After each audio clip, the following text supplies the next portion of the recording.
Update. My fiancé cheated on me, at least that is what I think. But she and her family think it is not a big deal because she stopped before anything happened. Original post.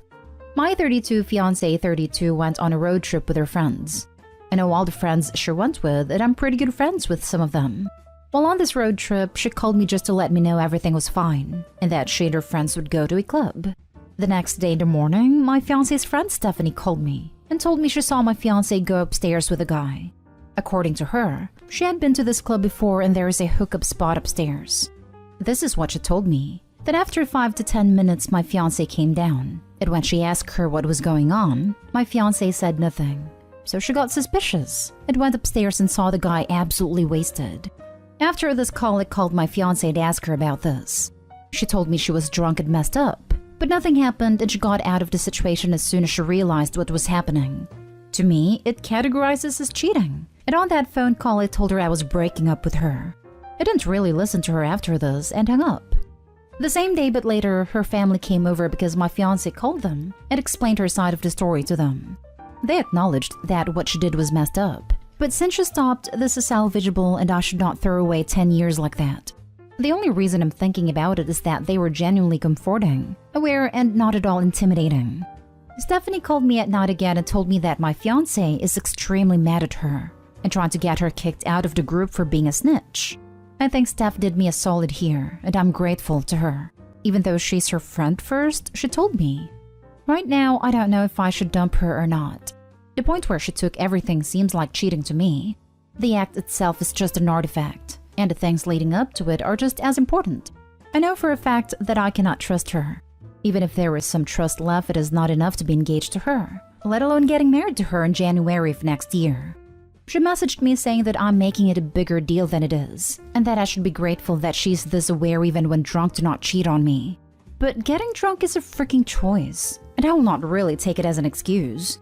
She is on her way back, and I don't know if I should just end it or try to work it out. Any advice? Now for the top advice before reading the update. Now for the advice. She wasn't going to tell you. Her friend did you a solid. And now she's mad at her friend because there is probably more that no one knows but her. I'm sure she told her family that PG story. Based on what your friend told you, your fiancé went up those stairs with full intentions of doing something. If your friend went up after your fiancé came down, and the guy was passed out, your fiancé didn't stop it. The guy's inability to stay conscious stopped it. This exactly. The only reason she stopped is because the guy is passed out, not because she was aware even when drunk. Why do you guys even think she stopped? She came down 5 to 10 minutes later. Despite how dudes brag, that's pretty par the course of how long it usually lasts. Multiple red flags here, OP. 1. Going somewhere with the intent of hooking up / intimacy is cheating.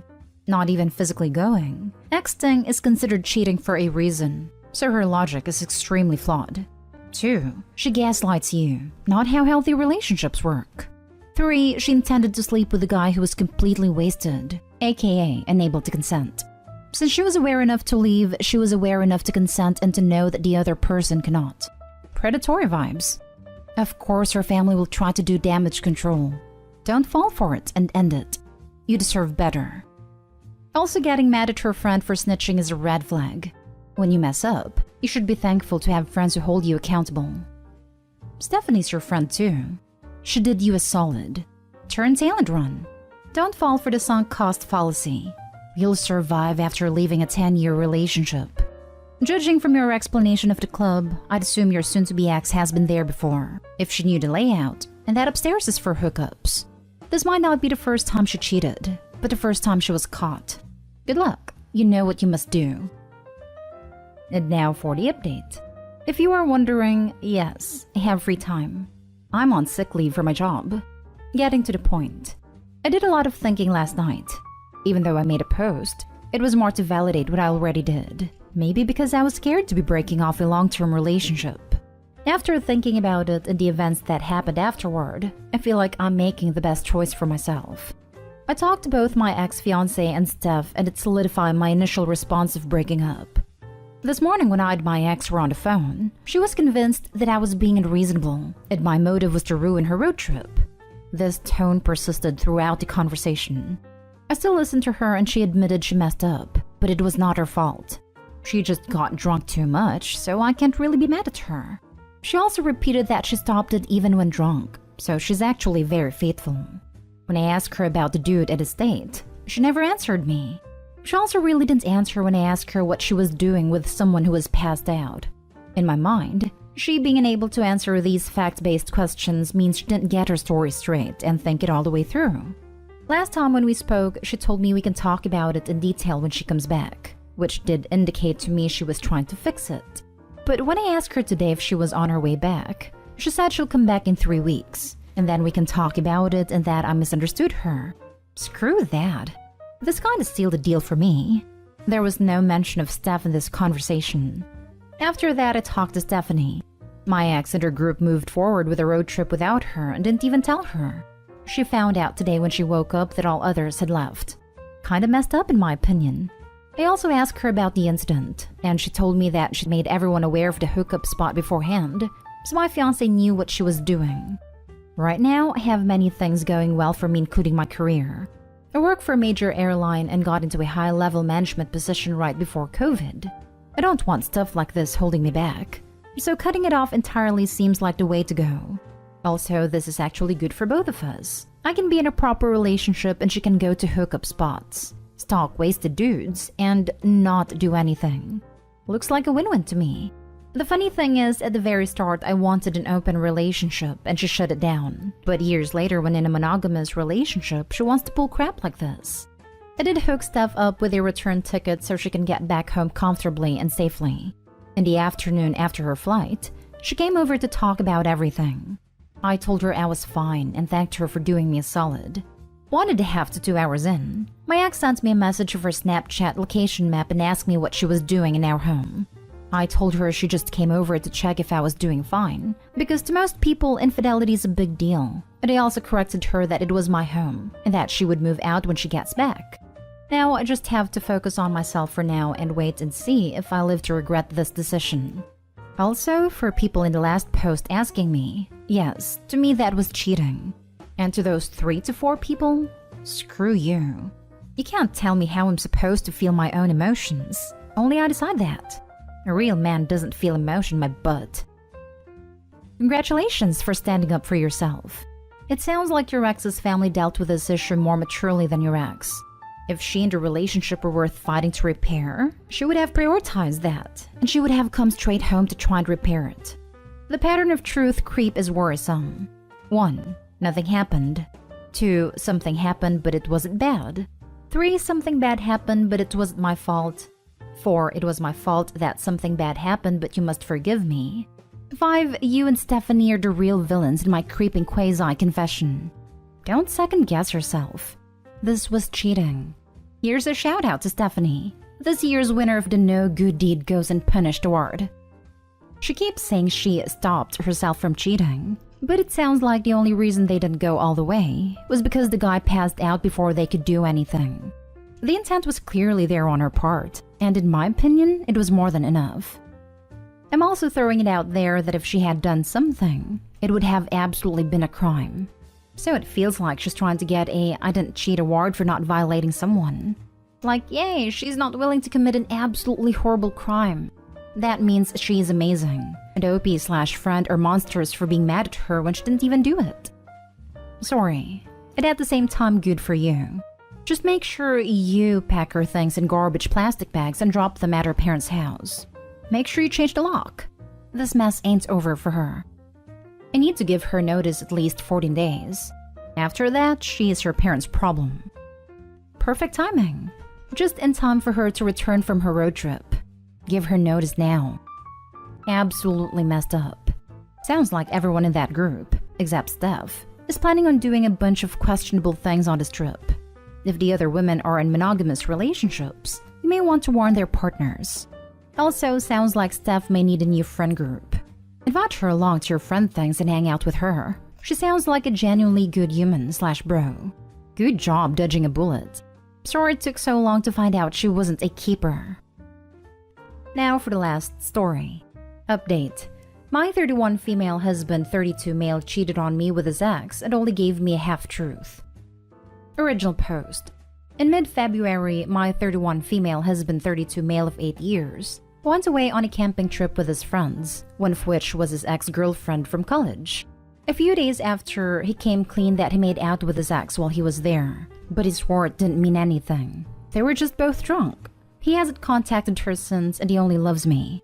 Before we had a chance to sort through that, my mother had a bit of an accident, and not long after, she passed away.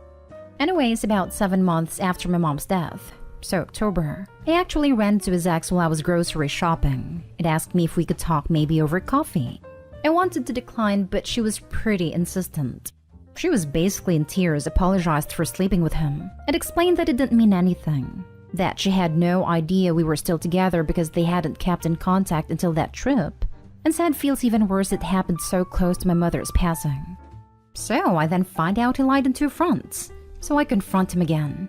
He tells me that he was going to tell me about sleeping with her, but I was so upset, and he didn't want to lose me, so he thought it was best to wait. Then after what happened to my mom, he couldn't bring himself to tell me at all. He then explained he only talked to her once over the phone because she recently broke up with her fiancé, and all her friends were on her fiancé's side. But he immediately told her that his wife's mom just died, and he couldn't help, and then blocked her. He even showed me on his phone that her number was blocked. And he didn't tell me because I wasn't doing well following my mom's death. For the last month, I have been pretty cold to him when our son, 7-year-old, isn't around, because I couldn't really face him. And when using our laptop, I found in the search history how to win custody for fathers, and I had a panic attack. I didn't understand what to do. I considered taking our son and staying at my dad and saying nothing, but I just couldn't. Last night, he came home extremely drunk, and he usually doesn't drink, trying to sneak in without waking me. But when I caught him, I figured it may be best to question him now because he probably couldn't lie. He just got a few drinks with work friends after, which I don't doubt. He ended up breaking down and saying that he does love me, but for a bit he just felt bored, and while drunk he made a bad choice. And immediately after he regretted it because he knew he only wanted me forever. I then asked about the custody thing, and hastily explained he thought I was going to leave him because of how I have been acting, and that he had no plans of ending our marriage, because he would wait as long as it took for me to forgive him. This morning he tried to apologize for last night, but I said it was okay. Just don't drink so much again. Now he is at work and I really feel like I should forgive him, but I don't know if I am being naive. Other than this one thing, he has been an amazing husband for 8 years, and I do love him even if I have been pissed with him right now. Should I forgive him? Now for the top advice before reading the update. The fact that the affair partner showed you more honesty instead of someone who swore to love and value you for the rest of your life should be enough to tell you where this relationship stands. I wish you love and peace. You deserve better than this. I'm hearing lots of explanations and excuses, but not really much by way of, here's how I plan to earn your trust back, or here's how I'll keep this from ever happening again. I'm seeing lots of pretty words, but very little action, OP. Beware. Yeah, the last night he came home extremely drunk, but really makes me wary. If I cheated on my partner while drunk and was trying to redeem myself, I would cut that nonsense out for good. But this guy just sweeps it under the rug with a lie, and then is back to business as usual? Nah. That's true.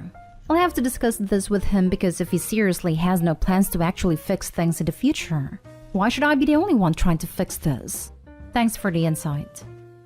He hasn't owned up to what he did. He used the things you were going through as an excuse. If he was truly sorry, he would have owned up to it all at once. He's selfish for doing what he did because he admitted that he didn't want to lose you. It's not his decision to make. Even after he confessed, he fails to use proper communication and went behind your back to find how to win a custody hearing. He doesn't respect you. If someone is bored in the marriage, then tell them, or find ways to spice it back up. Cheating shouldn't be a solution. I agree. He probably should have confessed it all at once. And the fact that he kept that lie is something I should probably weigh more heavily, because he did selfishly take my choice. I could maybe understand looking into how to win custody, because I do know at the very least he loves our son. But you are 100% right, he should have discussed all this with me. Thanks for the comment. And now for the update. So the night I wrote that post, I decided to talk with my husband again. I asked what are we going to do to restore trust, and I suggested marriage counseling. He told me that would be a waste of time and money. He said it was a single mistake and that he doesn't need counseling for that and I'll get over it in time. I told him I had trouble feeling close to him like I once did and that I had a hard time trusting him, so I didn't think we did need it. He just said that he has been trying his best to be nice about this, but has been nothing but good to me for 8 years, so he's done trying to make me feel better. I just said fine because he was getting really angry. Besides, I said what I needed to. The next day after I got out of work, I packed mine and my son's stuff, picked him up from school, and went to stay at my dad's. That weekend, I got a call from his ex. Turns out, my soon-to-be ex-husband called her screaming that it was her fault, that she recorded part of the call. She also said she wanted us to reconnect, so we have actually become friends again, like we were in college. Well, that's where I'm at now.